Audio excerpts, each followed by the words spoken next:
Hello, welcome to my YouTube channel Learning Leaders. In this video, we are going to understand about the intelligence, its nature, theories and measurement. Let's start with the definition of intelligence. So, defining the construct. Intelligence is the capacity to learn. This is basically intelligence is the global capacity to think rationally. So, understand करना, acquire करना knowledge को, observe करना and make decision. So these are all the part of intelligence. It is the ability to evaluate the situation and execute the correct judgment. तो कोई भी situation को evaluate करना और किसी सही नतीजे पे पहुंचना, ये सब हम इंटेलिजेंस के थ्रू ही कर पाते हैं. इसकी कैरेक्टरिस्टिक है multi dimensional, dynamic, problem solving, adaptive. So intelligence जो है वो मल्टी डायमेंशनल होता है. ये कोई सिंगल ट्रेट नहीं है बट सेट ऑफ कैपेबिलिटीज़ है जिसमें लॉजिकल, सोशल, लिंग्विस्टिक, म्यूजिकल, ये सारी एबिलिटीज़ हमारी जो है इन्वॉल्व होती है. Dynamic, it is ever changing, ये चेंज होती रहती है हमारी intelligence as per the environment. तो जो ये फिक्स नहीं होता, इवॉल्व करता है एक्सपीरियंस से, प्रैक्टिस से, एजुकेशन से. Now intelligence provide the scope of solving problem, understanding daily problems and deriving correct solution. Adaptive, it is adaptive in nature, that adjusting to difficult situation and changing environment. अपने changing environment में कैसे adjust करना, कितनी भी difficult situation हो तो अपनी intelligence से use करके उस situation में adjust करना, अपने emotional intelligence पे जो है वो control करना.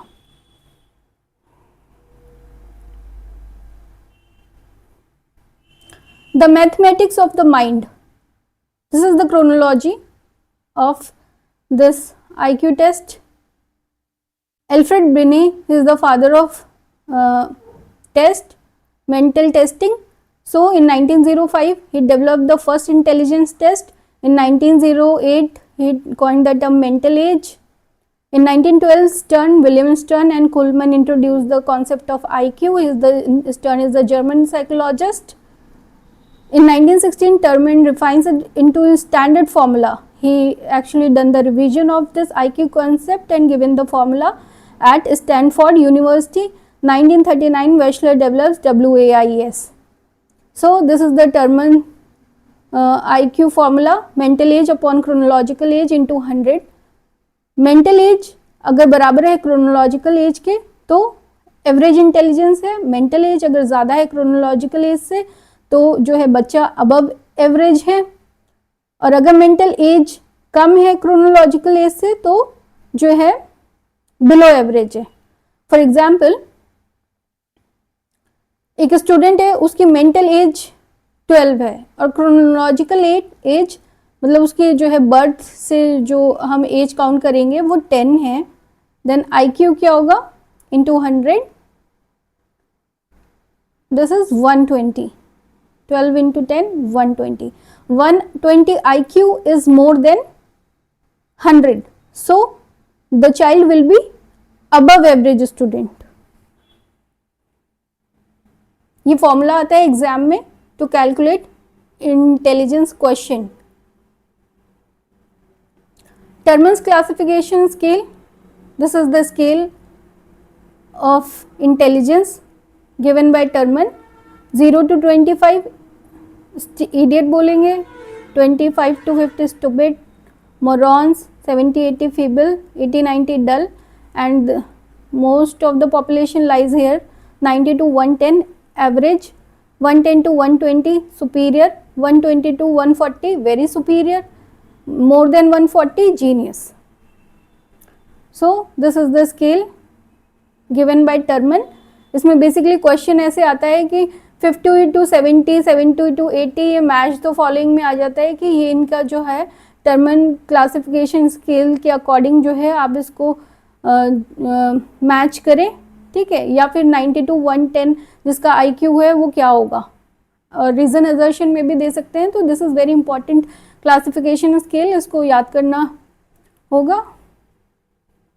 और एक और चीज़, हम इसको जो है NPC नॉर्मल प्रोबेबिलिटी कर्व पे भी ड्रॉ करते हैं. ये बेल शेप्ड स्ट्रक्चर है, ठीक है. This is the mean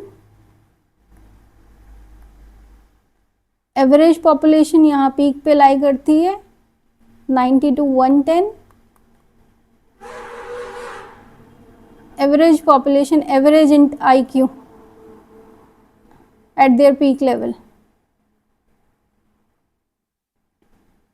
Normal probability curve, or you can say the bell curve normal distribution of IQ. Minus 3 to plus 3 sigma.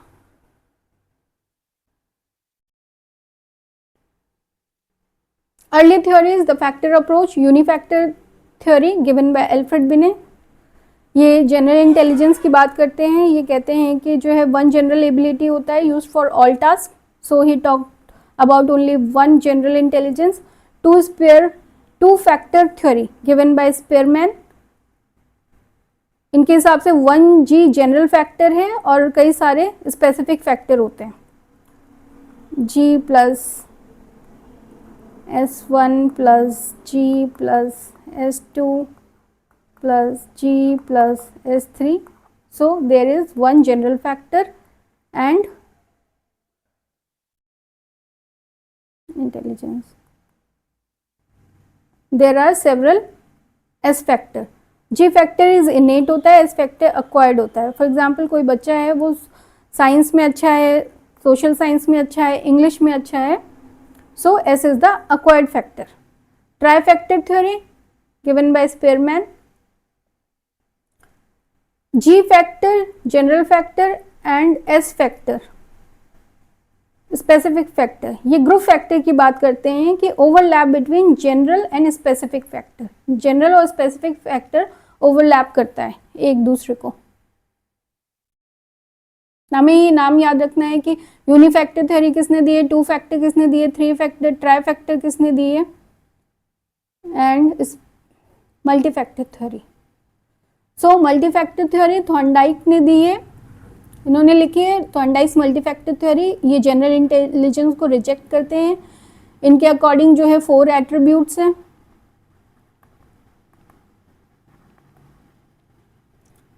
Level, range, area and speed. So level is basically the degree of difficult task, how complex the problem is. ठीक है. And range is the number of tasks at any given degree of difficulty.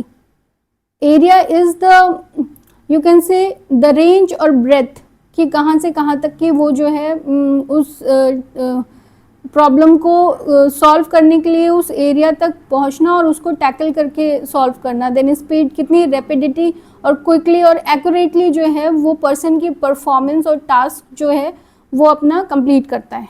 ठीक है. और basically Thorndike के हिसाब से 3 types of intelligence है. Abstract,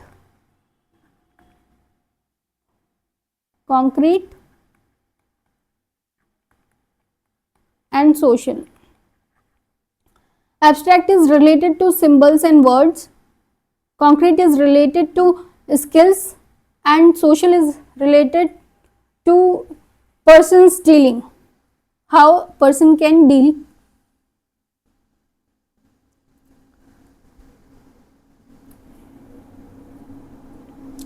Next is Thurston. Thurston की ग्रुप फैक्टर थ्योरी है.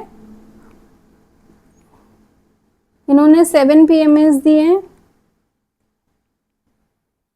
7 primary mental abilities.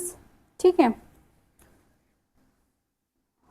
Then first is numerical, verbal, spatial, memory, verbal fluency या you can say word fluency.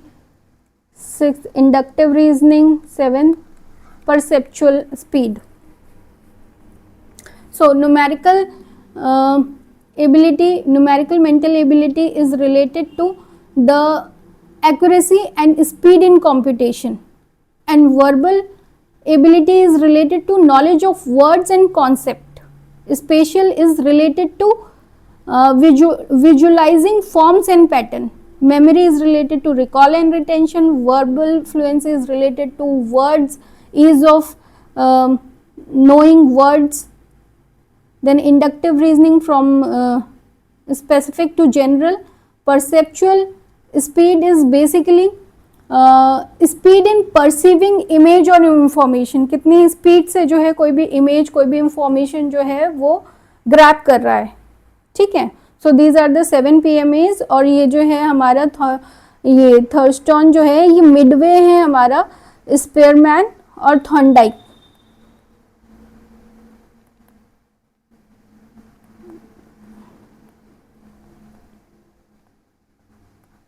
Group factor theory, और Thorndike की multi factor theory को हम anarchic भी बोलते हैं, ठीक है, एनार्किक थ्योरी। और अगर ये नाम आ जाए तो इससे कंफ्यूज नहीं होएगा। Then hierarchical theory given by Cyril Burt, ordered layer with general mental ability at the top. ये जनरल मेंटल एबिलिटी को टॉप पे रखते हैं। इन्होंने जो है स्पेयरमैन का जो है जनरल इंटेलिजेंस का मॉडल यूज़ किया था अपने एक्सपेरिमेंट में। नेक्स्ट इज सैम्पलिंग थ्योरी, ये given by GH Thomson. Intelligence is a sample of overlapping independent abilities. So as per GH Thomson intelligence जो है वो सैम्पल है overlapping independent abilities. Guilford, very important theory।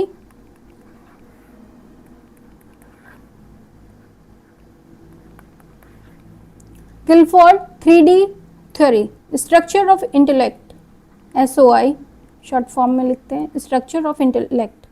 So 3D theory, content, operation and product।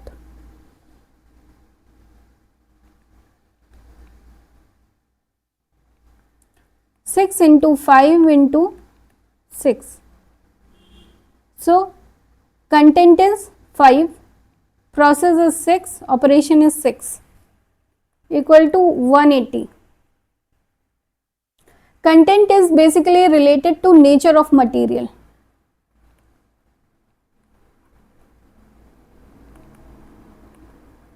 visual, auditory, symbolic, semantic and behavioral। Operation is related to, you can say, the respondent does, for example evaluation, convergent production, divergent production, memory में recording and retention, ये 2 part है, तभी ये total 6 है। Memory को 2 part में किया है, पहला इज रिकॉर्डिंग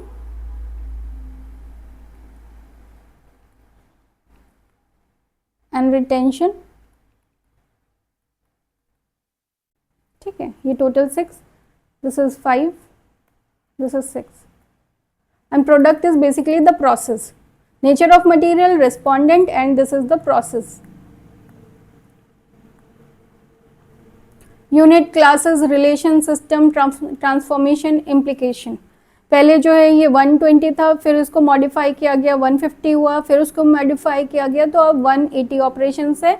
तो बेसिकली ये एग्जाम में जो क्वेश्चन आएगा वो 120, 150, 180 से ऐसे कंफ्यूज कर सकते हैं, तो you know the exact answer is 180।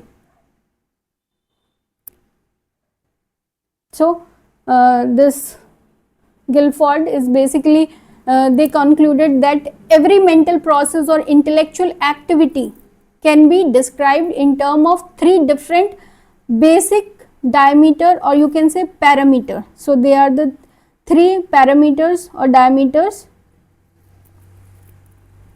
We are concluding this mental abilities.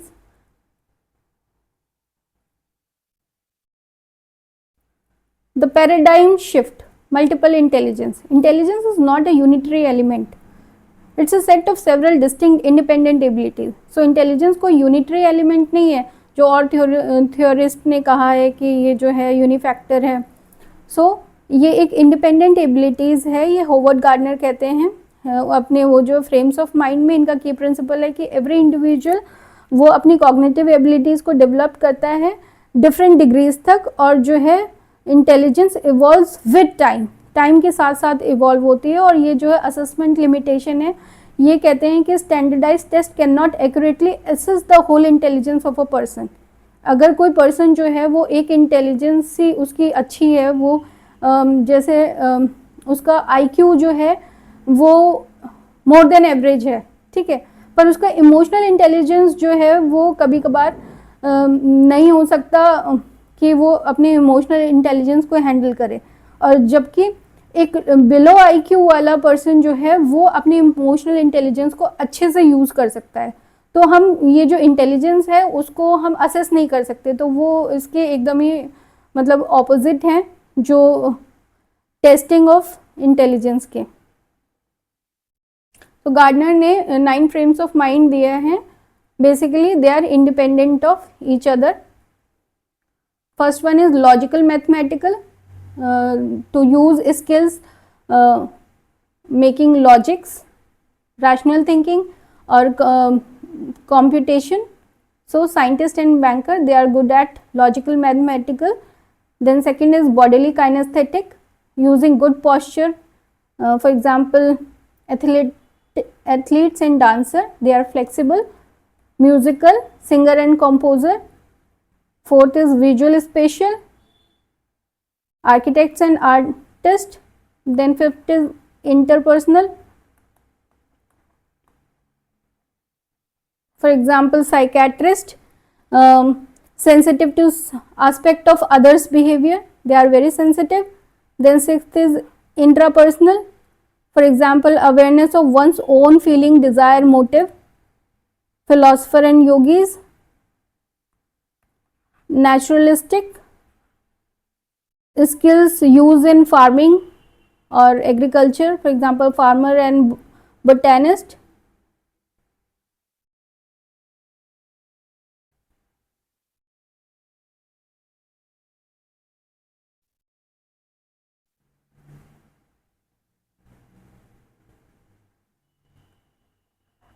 Verbal linguistic, writers and lawyer. So existential, they are the person who awareness of meaning of life. So they are the person who are aware of getting meaning of their life, that why we are living here. They are more questionable about their presence, that they are exist. So monks and philosophers, they are the 9 frames of mind. Measuring intelligence test administration, individual test and group test, दो type के test है, individual और group. Individual में क्या होता है कि 1-on-1 administration होता है, ये एक्यूरेट होता है बट बहुत टाइम कंज्यूमिंग होता है। इसमें जो है काफ़ी अच्छे से क्वेश्चन आर होता है, इसमें जो है पहले वो अपना MCQ टाइप देंगे, फिर उसके बाद उसमें कन्वर्जेशन करते हैं, 1-to-1 टॉक करते हैं, तो इसमें ये बहुत टाइम कंज्यूमिंग होता है। एग्जाम्पल बिने साइमन 1905, स्टैनफोर्ड बिने 1916, बैटरी भाटिया, ये सारे भाटिया बैटरी, ये सारे इसके जो है टेस्ट हैं। तो अगर इंडिविजुअल टेस्ट के नाम आएंगे कि जो है tick the correct one related to individual test, तो Binet Simon, Stanford Binet, Bhatia battery. Next is group test, ये एडमिनिस्टर होता है मैनी साइमल्टेनियसली, एक साथ ही करते हैं ये एडमिनिस्ट्रेटर, और इसके एफिशिएंट फॉर मास स्क्रीनिंग के लिए ये अच्छा होता है, फॉर एग्जांपल आर्मी रिक्रूटमेंट के लिए। और इसमें एग्जांपल है army alpha 1917, Raven's matrices 1938। Types of intelligence कौन से होते हैं? Verbal, non verbal, performance test. So verbal जो होता है उसमें लिटरेसी होती है यूज़, ठीक है, ओरल और रिटन दोनों टाइप का होता है, ठीक है, ओरल भी या रिटन। और general test, intelligent test by S M Mohsin. Non verbal test, ये लैंग्वेज फ्री होता है, इसमें सिंबल यूज़ करते हैं, पिक्चर यूज़ करते हैं, example Raven's matrices, Chicago, non verbal. And performance test जो है वो बेसिकली जो है physical manipulation of object reduces cultural bias, and example कोहबॉक block, design, Goodenough and drawing test. So they are the performance test. इसमें physical manipulation होता है object का, कल्चर बायस को रिड्यूस करते हैं। The cultural context of testing, so culture by test जो है एक्सपीरियंस ऑफ स्पेसिफिक कल्चर से रिलेटेड होता है और it favour those familiar with the specific language and tradition. In Stanford and Wechsler है इसमें कल्चर फेयर टेस्ट में design to strictly neutral and accessible across culture. ये जो है बायसनेस नहीं होता है इसमें, ये फेयर होता है, तो नाम से ही पता चल रहा है ये बायस है, ये फेयर है। So often non verbal and abstract, इसमें Raven's and Cattell culture fair test. The limit of IQ, so what are the limits of IQ? Culture bias, environmental blindness, prediction failure. So culture bias, tests often reflect Western norm making them unfair to children from different social और cultural background। जो भी different social और cultural background से होते हैं उनके साथ जो है ये unfair था। So environmental blindness जो है वो basically over emphasizes innate G factor पे emphasize करता है और जो है ignore करता है poverty, education and family background। So they are जो है they basically ignore the factor of education, family, poverty, they only focuses on G factor की general factor के basis पे IQ को determine कर रहे हैं, intelligence को determine कर रहे हैं। So prediction failure, IQ predict rote intelligence well but fail to predict complex success, problem solving and creativity। So इन सब जगह पे जो है ये fail है। So there are many controversies regarding this intelligence versus creativity। Intelligence, convergent thinking and divergent thinking। So जो creative होगा वो क्या होगा कि वो divergent उसकी थिंकिंग होगी और जो इंटेलिजेंस होगा उसकी कन्वर्जेंट थिंकिंग होगी। ठीक है, सुनीता के हाई मार्क्स है और वो इंस्ट्रक्शंस को परफेक्टली फॉलो करती है, ठीक है, पर वो जो है प्रिसाइज रिप्रोडक्शन ऑफ फैक्ट्स है, उसको अगर फैक्ट्स के बारे में पूछा जाएगा तो वो ज़्यादा फैक्ट्स को प्रोड्यूस नहीं कर पाएगी, ठीक है, पर उसके बाद हाई मार्क्स है और वो जो है इंस्ट्रक्शन भी अच्छे से फॉलो करती है। But at the same time Rita के एवरेज मार्क्स है, वो इंडिपेंडेंट लर्नर है, ठीक है, वो कुछ ना कुछ इनोवेशन करती है और वो टास्क को डिफरेंट तरीके से करती है। So this is the difference between convergent and divergent thinking. अगर कहा जाएगा तो इसमें से कौन सी बेटर है, सो ये डाइवर्जेंट थिंकिंग जो है ज़्यादा फोकस करते हैं इस पर। Fast learning makes you intelligent, doing things differently make you creative. So fast learning is good but doing something different is creative। Key takeaways, this is the last slide।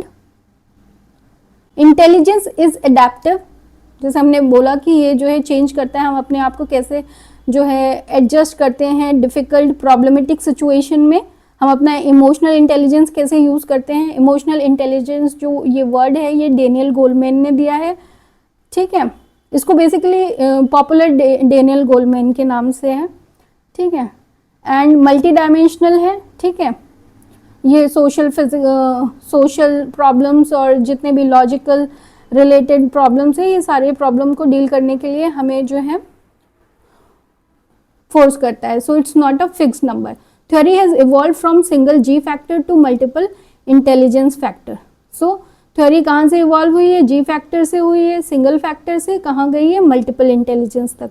Hovered gardener की हो गई, Thurston की हो गई, Guilford की हो गई, ठीक है, और जी फैक्टर में हमने एल्फ्रेड बिनेस, स्पेयरमैन, ठीक है, ये सब पढ़ा है। IQ test are useful screening tool but struggle with culture bias and predicting creativity.